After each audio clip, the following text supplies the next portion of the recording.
अस्सलाम वालेकुम दोस्तों, कैसे हैं आप सब। तो आज मैं अपनी स्टोरी लेके फिर से आप लोगों के लिए बहुत अच्छी एक स्टोरी जो मैंने आज से तकरीबन 2 साल पहले लिखी थी एक मूवी की स्क्रिप्ट के लिए। और उसके बाद मेरी एक डायरेक्टर से भी बात हो गई थी और फिर हम मिलने भी वाले थे इसको लेकर, इस स्क्रिप्ट के नरेशन के लिए। लेकिन उसके बाद हुआ ऐसा कि ये कोरोना और उसके बाद फिर सारे सब पूरे हिंदुस्तान में लॉकडाउन लग गया और हमारी मुलाकात रह गई। और उसके बाद फिर वो खुद बेचारे थोड़े बीमार हो गए थे तो फिर हम लोग नहीं मिल पाए। और उसके बाद फिर मैंने सोचा कि ये स्टोरी आज आप लोगों के साथ यहाँ शेयर की जाए। तो याद रखिएगा ये मेरी स्टोरी है, मैंने लिखी थी। तो आज शुरू करते हैं। आज मैं इसका हाफ पार्ट आप लोगों के बीच में शेयर करूंगी और हाफ पार्ट इसका इंशाल्लाह नेक्स्ट संडे हम लोग फिर से डिस्कस करेंगे बैठकर। तो हुआ कुछ ऐसा था दोस्तों।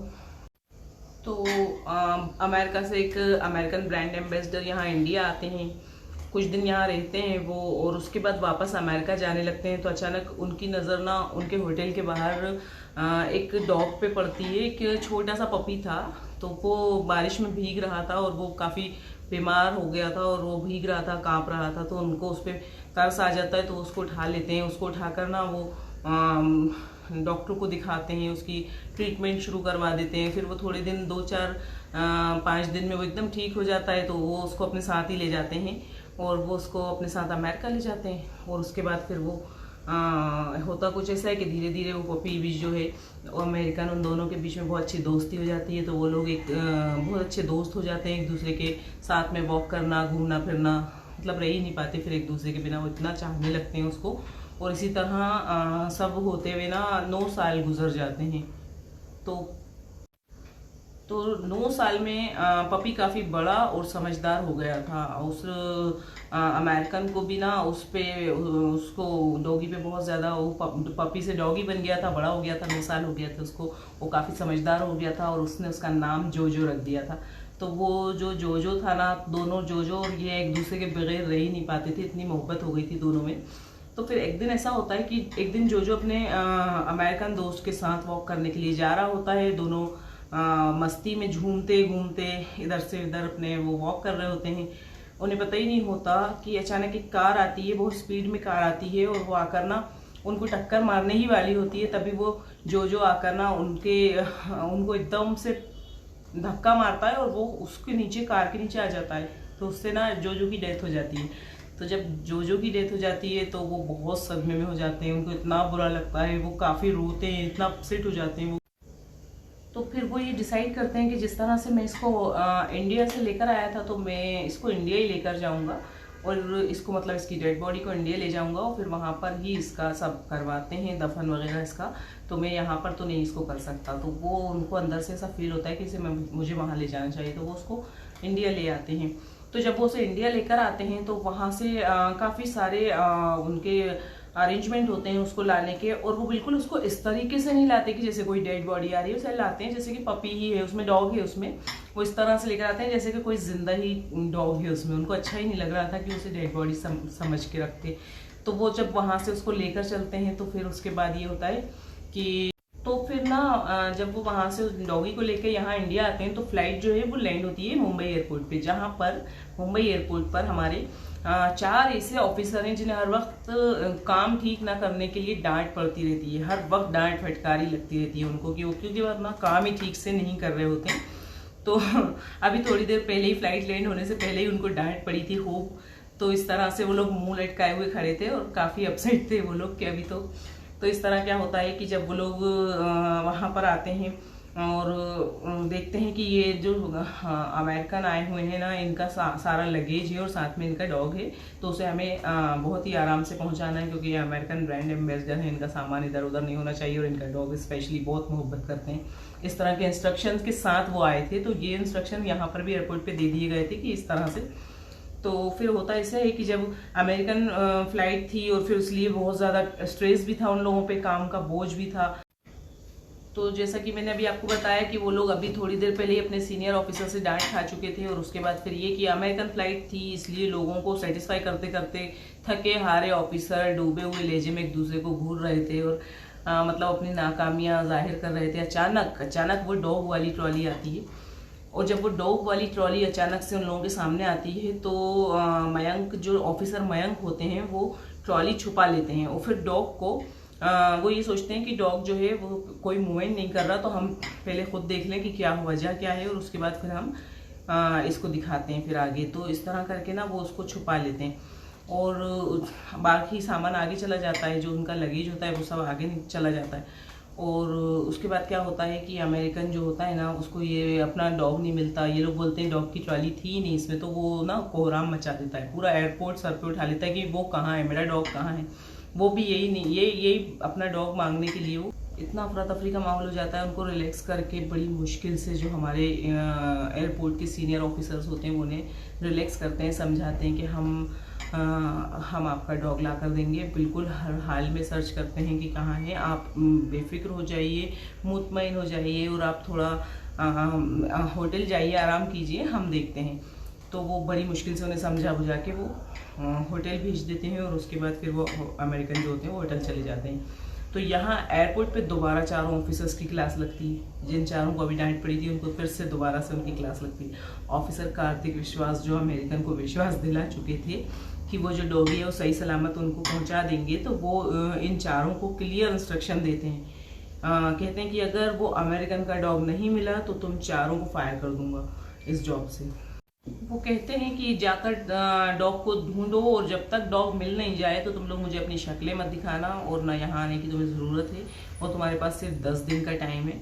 तो वो लोग चारों चले जाते हैं और जाकर ना डॉग को, क्योंकि इन लोगों ने उनको, अमेरिकन जो थे उनको ये विश्वास दिला दिया था कि हम देखते हैं, हो सकता है वहाँ अमेरिका के एयरपोर्ट पे ही रह गया हो, आपका डॉग आपके साथ ही नहीं आ पाया हो। तो इस तरह से उन्होंने थोड़ा मुतमईन कर दिया था कि थोड़ा सा आप रुक जाएं, हम करते हैं। तो इसलिए उन्होंने इतना टाइम भी दे दिया और फिर वो लोग सब कहते हैं कि वो हम ढूंढते हैं, हमें पता है वो ट्रॉली कहाँ है और हमसे मिस हो गई, हम देखते हैं हम कहाँ हो सकती है, तो हम लोग देख कर ले आएंगे। तो इस तरह कहकर वो चारों ऑफिसर एयरपोर्ट से बाहर निकल जाते हैं और फिर एक क्लब में चले जाते हैं। जब वो वहाँ क्लब में जाकर बैठते हैं, थोड़ा ड्रिंक वगैरह करते हैं, तो एक दूसरे पे इल्ज़ाम लगाने लगते हैं। थोड़ी देर में एक दूसरे से लड़ने लगते हैं, ख़तरनाक किस्म से एक दूसरे को मतलब बोलने लगते हैं, आवाज़ें तेज़ हो जाती हैं उनकी चिल्लाने चीखने की।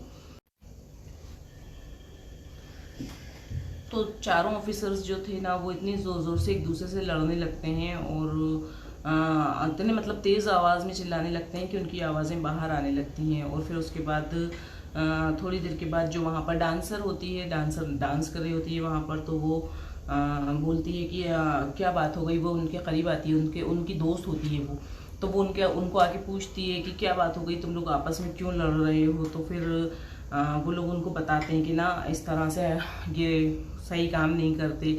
तो वो जो डांसर होती है उसका नाम सिमी होता है, वो पूछती है अरे तुम एक दूसरे पे क्यों ब्लेम करते हो, तुम लोग सभी ऐसे हो। वो ये बोलती है तुम लोग सभी केयरलेस हो, तुम सब ऐसे हो, तुमने ऐसा किया क्यों, तुम्हें उस ऑफिसर का ना मयंक का तुम लोगों को मिला है ना, पूरा क्लियर इंस्ट्रक्शन मिला है ना कि अभी वो तुम लोगों को जॉब से फायर कर देगा, तो तुम्हें ये चाहिए कि तुम जाकर ना वो डॉग को ढूंढो, बल्कि तुम लोग यहाँ बैठ कर लड़ रहे हो। तो वो उन लोगों को समझाने की कोशिश करती है। फिर ऑफिसर मयंक जो होता है ना वो सिमी को सारी कहानी बताता है कि किस तरह से अमेरिकन का कुत्ता जो था वो मरा हुआ निकला और हमने डर के उसकी ट्रॉली छुपा दी। और जब हमने उसकी ट्रॉली डर के छुपा दी कि ये तो मरा हुआ है, तो हमने ना सोचा हम लोगों की लापरवाही की वजह से हमें फिर डांट पड़ेगी, तो इसलिए हमने उसे छुपा दिया। लेकिन उससे ज़्यादा हमें अब डांट पड़ रही है और अब तो हमारी नौकरियाँ तक खतरे में आ गई हैं, हमारी तो समझ ही नहीं आ रहा कि हम क्या करें। तो सिमी हंसती है और कहती है कि तुम लोग हो ही पनौती, लेकिन फिक्र मत करो, बताओ कि तुमने उस डॉग का किया क्या। तो ये लोग बोलते हैं कि हमने उसे दफना दिया, क्योंकि वो लग रहा था कि काफ़ी टाइम हो गया है उसको मरे हुए, तो हमने उसको दफना दिया। तो सिमी कहती है कि ठीक है, तुम मुझे उसकी एक तस्वीर दिखाओ, अगर कुछ है तो मैं तुमको थोड़ी हेल्प कर सकती हूँ, हमसे वैसा ही डॉग लाते हैं, अरेंज करते हैं, फिर वो उनको हम दे देंगे। तो ये लोग बोलते हैं कि नहीं हमारे पास तो उसकी कोई हमारे पास तो तस्वीर नहीं है, हमने तो उसको फ़ौरन ही दफना दिया था, हमारे पास तस्वीर सिर्फ कुछ नहीं है। तो फिर उस तरह से सिमी कहती है कि कोई बात नहीं, एक कुत्ता ही तो था, हम सेम वैसा ही कुत्ता ढूंढ लेंगे। एक काम करते हैं कि कहाँ दफनाया है मुझे दिखाओ, हम एक बार उसको देखकर उसकी तस्वीर देख लेते हैं, कौन सी ब्रीड है हम ये पता कर लेते हैं, हम सेम वैसा ही कुत्ता लाकर ना उनको दे देंगे और फिर उसके बाद ये टेंशन ही ख़त्म हो जाएगी। तो ये लोग जो है सिमी की बात सुनकर वापस से ना इनका बटन जलते हैं कि हाँ, फिर से एक्टिव हो जाते हैं कि सही है, सिमी सही कह रही है। तो फिर सिमी पूछती है कि उस डॉग की कहाँ पे तुमने डेड बॉडी को दफनाया है, तो मुझे लेकर चलो वहाँ पर। तो मयंक कहता है कि हाँ, चलो मेरे साथ, मैं तुम्हें लेकर चलता हूँ। शाम का वक्त हो जाता है। जब शाम का वक्त हो जाता है तो चारों चले जाते हैं सिमी के साथ। और फिर सिमी वहाँ पहुँचती है और फिर जाकर सिमी बोलती है इन लोगों से कि चलो खुदाई करो, निकालो इसको बाहर। तो चारों डरते हैं, उनको वहाँ से आवाज़ें आना शुरू हो जाती हैं, पता नहीं किस किस की। और फिर वो एक कोशिश करता है खोदने की, तो उसको हवाएं चलने लगती हैं, तो वो छोड़ के भाग जाता है। फिर दूसरा कोशिश करता है तो उसको भी कुछ ऐसा ही लगता है। मयंक जो होता है वो सिमी को वो जगह बता के पीछे छुप जाता है कि मुझे तो कोई मतलब ही नहीं है, जो कब्रिस्तान से मुझे डर लगता है। और इसी तरह फिर ऋषि आगे बढ़ता है, थोड़ा सा खोदना शुरू करता है। तभी वो कहता है अरे नहीं नहीं, मुझे नहीं, बिल्कुल मुझे बहुत डर लग रहा है। और वो भी भाग जाता है। ऐसे करके तीनों चारों भाग जाते हैं। रह जाती है सिमी क्योंकि दोस्त होती है तो बेचारी फिर उसके बाद कोशिश करती है। उसको भी वहाँ से बच्चे के रोने की आवाज़ आती है, तो वो चारों तरफ देखती है। तो वो जो कब्रिस्तान था, कब्रिस्तान का जो वहाँ पे केयर टेकर होता है, जो वहाँ रहता है, उसकी वाइफ होती है, अपने बच्चे को सुला रही होती है, तो उसकी आवाज़ होती है रोने की। तो वो वहाँ आ जाती है। तो सिमी उससे बोलती है इस तरह से हमारे जो डॉगी था उसको हमने दफनाया, और वो ना हमारे पास उसकी कोई तस्वीर नहीं है, तो मुझे उसकी एक तस्वीर चाहिए। तो वो उसकी वाइफ बोलती है ना केयर टेकर की कि मैं उन्हें बुलाती हूँ, आप वो इसको निकाल देंगे, आप पिक क्लिक कर लेना। तो वो सिमी बोलती है ठीक है, आपका बहुत मेहरबानी, अगर ऐसा हो जाएगा तो। अभी वो औरत जो होती है ना, वो अपने पति को बुला लाती है। उसका पति आता है, वो जो की बॉडी निकाल के बाहर रख देता है। फिर उसके बाद ना सिमी उसकी पिक क्लिक करती है और थैंक यू बोलकर वहाँ से चली जाती है। वो लोग उसको वापस से वैसे ही दफना देते हैं, बॉडी उसकी, वो वापस से कबर को बराबर कर देते हैं। और फिर उसके बाद जो है सुबह चारों बेवकूफ़ सिमी के पास आते हैं और सिमी उन लोगों को थोड़ा परेशान करती है, कहती है कि मुझे क्या पता, जब तुम ही लोग भाग गए, तुम्हें कोई टेंशन नहीं है, तो फिर मुझे क्या पता, मैं भी आ गई थी, मैंने भी ऐसा। तो वो लोग बोलते नहीं, हम समझते हैं, तुमने ज़रूर क्लिक किया हो, तुम बहुत बहादुर हो। तो वो फिर उसके बाद थोड़ा सा परेशान करने के बाद सिमी उन्हें दिखा देती है कि ये रही तस्वीर डॉगी की, और तुम्हारी मुश्किल भी आसान हो गई है काफ़ी हद तक, क्योंकि गोवा में मेरी एक फ्रेंड रहती है और उसके पास सेम ऐसा ही डॉगी है और इतना ही बड़ा है।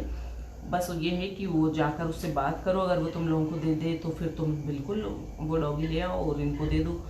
तो ये लोग फिर परेशान एक दूसरे को देखते हैं कि पता नहीं, अब ये लोग ये सोचकर परेशान हो जाते हैं कि पता नहीं वो हमें डॉगी देगी कि नहीं। अब हमारे साथ फिर से एक मुश्किल खड़ी हो गई, अब हम क्या करेंगे।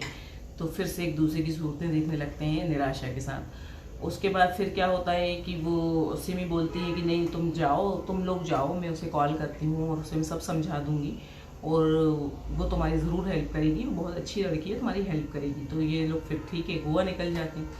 जब ये लोग गोवा पहुँचते हैं तो फिर उसके बाद वहाँ जाकर देखते हैं, तो वो जो सिमी ने जो एड्रेस दिया था ना वो लड़की का, तो वो जाकर उसका ठीक उसके घर के बाहर जाकर उसका डोरबेल बजाते हैं। काफ़ी देर तक बजाते हैं, लेकिन अंदर से कोई रिस्पांस नहीं आता। तो परेशान हो जाते हैं। जब परेशान हो जाते हैं तो फिर उसके बाद उसका गेट खोलने की कोशिश करते हैं, थोड़ा सा ही कोशिश करते हैं तो गेट खुल जाता है। शायद अंदर से खुला ही हुआ था, तो इनको ज़्यादा मेहनत नहीं करनी पड़ी थी। तो फिर ये जाते हैं, अंदर जाके देखते हैं तो अंदर कोई दिखता ही नहीं है, घर पूरा खाली होता है। तो इनको लगता है कि पता नहीं क्या, हम कहाँ आ गए, सिमी ने हमें कहाँ पहुँचा दिया। अभी क्या देखते हैं अंदर कि ये सारे घर में सामान बिखरा पड़ा है, अफरा तफरी है एकदम, और कोई नज़र नहीं आ रहा घर वाला। तो फिर उसके बाद इनको थोड़ी सी कहीं से एक आवाज़ आती है, तो जैसे किसी का मुंह बंधा हुआ है, वो बोलने की कोशिश कर रहा है। तो फिर ये ऊपर जो जीने होते हैं ना वो चढ़ते हैं। तो जब ये ऊपर जाते हैं तो एक रूम में एक लड़की होती है, उसके हाथ पैर बंधे हुए होते हैं और वो उसका मुंह भी बना हुआ होता है, वो हाथ पाँव मार रही होती है खुलने के लिए। तो ये जाकर उसकी थोड़ी हेल्प करते हैं, उसको खोल देते हैं, उसके मुँह से कपड़ा निकालते हैं। लड़की नीचे भागती है घबरा के, जैसे ये लोग उसे खोलते हैं तो वो नीचे भागती है घबरा के। तो वो नीचे जाके अपने भाई को आवाज़ें देती है, वो सब तरफ उसे ढूंढती है। तो ये लोग भी पीछे पीछे उसके नीचे चले जाते हैं, कहते हैं भाई क्या हुआ, आप किसे ढूंढ रही हैं। तो लड़की कहती है, वो लड़की कोई जवाब नहीं देती, वो इधर से उधर ढूंढ रही होती है, सारे रूम खोल रही होती है, बंद कर रही होती है। ये लोग देखते हैं उसकी बेचैनी। फिर इसके बाद इससे पूछते हैं कि क्या क्या हुआ, क्या किसे ढूंढ रही हैं आप। तो ये झटपटा के कहती है कौन हो तुम लोग, यहाँ क्या कर रहे हो, किसने भेजा। तो ये लोग बोलते हैं कि हम आपको कॉल आया होगा आपकी फ्रेंड का, सिमी का, और हम लोग बॉम्बे से आए हैं, और वो डॉग के लिए जो बात हुई थी, कहती मुझे कुछ नहीं पता, अभी मुझसे कोई बात मत करो। और मेरा भाई सनी कहाँ है, वो लोग उसके भाई को, कुछ लोग घर में घुस के उसे बांध देते हैं और उसके भाई को उठा कर ले जाते हैं, किडनैप कर लेते हैं। तो वो इसलिए बहुत टेंशन में होती है। तो ये लोग कहते हैं कि हाँ, आप फिर भी बताएं हमें, अगर आप वो डॉग दे सकती हैं तो। वो लड़की सर पकड़ कर बैठ जाती है, कहती है मैं यहाँ इतनी मुश्किल में हूँ, मेरे पीछे यहाँ की पुलिस और गुंडे दोनों पड़े हुए हैं, मेरे भाई को ले गए उठा के, और तुम लोगों को अपनी लगी हुई है। तुम हाँ किया था मुझे सिमी ने कॉल, लेकिन मैं अभी अपनी खुद की इतनी टेंशनों में हूँ। तो वो पूछते हैं कि क्या हुआ था, हमें बताएं, हम शायद आपकी कुछ हेल्प कर सकें। तो वो बोलती कल रात को वो लोग मेरे घर में घुसे, मेरे भाई को उठा कर ले गए, मेरी कुछ समझ में नहीं आ रहा मैं क्या करूँ। तो जो एक ऑफिसर देव होता है वो ये बोलता है कि मगर वो लोग आपके पीछे पड़े क्यों हैं, आपने ऐसा क्या किया है। तो जूली उस लड़की का नाम होता है, जूली कहती है कि मुझे नहीं पता, मैंने तो कुछ भी नहीं किया है, मुझे नहीं पता वो लोग क्या चाहते हैं मुझसे। वो लोग मैं 2 साल से गोवा में हूँ और यहाँ क्लब में मैं डांस करती हूँ। मेरा एक भाई है, मुँह बोला भाई है, एक आंटी थी, उन्होंने मुझे इस तरह से मतलब मुझे अपने घर में रखा, मुझे आसरा दिया, और फिर उनका जो वो उनकी डेथ हो गई, और उनका ये जो बेटा था थोड़ा सा एबनॉर्मल है। तो यहाँ पर फिर वो ये बोलती है कि लास्ट वीक मेरा एक डांस था, जब डांस खत्म हुआ तो मैं क्लब में गोलियां चलने लगी, मैंने वहां पर से भागने की कोशिश करी, हम लोग वहां से नज़र बचाकर निकल गए, लेकिन कुछ गुंडे मेरे घर तक मेरा पीछा करते हुए आ गए। वो मुझे धमकियां दे रहे थे, किसी चीज़ का पासवर्ड पूछ रहे थे, लेकिन मुझे उसका कुछ नहीं पता है और मैं कोई पासवर्ड के बारे में नहीं जानती हूँ। और अब वो लोग मेरे भाई को उठाकर ले गए हैं और उसकी दिमागी कंडीशन ठीक नहीं है, और वो बेचारा मासूम है, पता नहीं उसके साथ क्या टॉर्चर करेंगे, मुझे कुछ समझ नहीं आ रहा। तो इस तरह जब ये लोग सुनते हैं तो मयंक कहता है कि मगर कैसा पासवर्ड, अगर जानती हो तो आप उसको बता दो। तो वो जूली कहती है अरे मुझे कोई पासवर्ड नहीं पता, मैं अगर मुझे पता होता तो मैं फ़ौरन बताकर अपने भाई को वहाँ से बचा लेती, मुझे कोई ऐसा पासवर्ड नहीं पता है, मैं कुछ नहीं जानती हूँ, मुझे समझ नहीं आ रहा मैं क्या करूँ। तो फिजू कहता है उसे कि रिलैक्स हो जाइए, हम सोचते हैं कि क्या करना है, हम पुलिस के पास चलते हैं, थोड़ी पुलिस की हेल्प लेते हैं। तो जूली कहती है कि अरे आप लोग समझ नहीं रहे, पुलिस मेरी कोई हेल्प नहीं कर रही, पुलिस भी मुझसे पासवर्ड पूछ रही है, गोंडे भी मुझसे पासवर्ड पूछ रहे हैं, और मुझे पासवर्ड का कुछ आइडिया नहीं है, मुझे सिर्फ 2 साल हुए इधर आए हुए और मैं कुछ नहीं जानती। मुझे ये आंटी ने अपने घर में रखा था, इन्होंने मुझे एक तरह से आसरा दिया, तो मैं इनके बच्चे की जिम्मेदारी मैंने ले ली और वो गुजर गई। तो इस तरह से ये मुझे नहीं पता कौन सा पासवर्ड क्या है।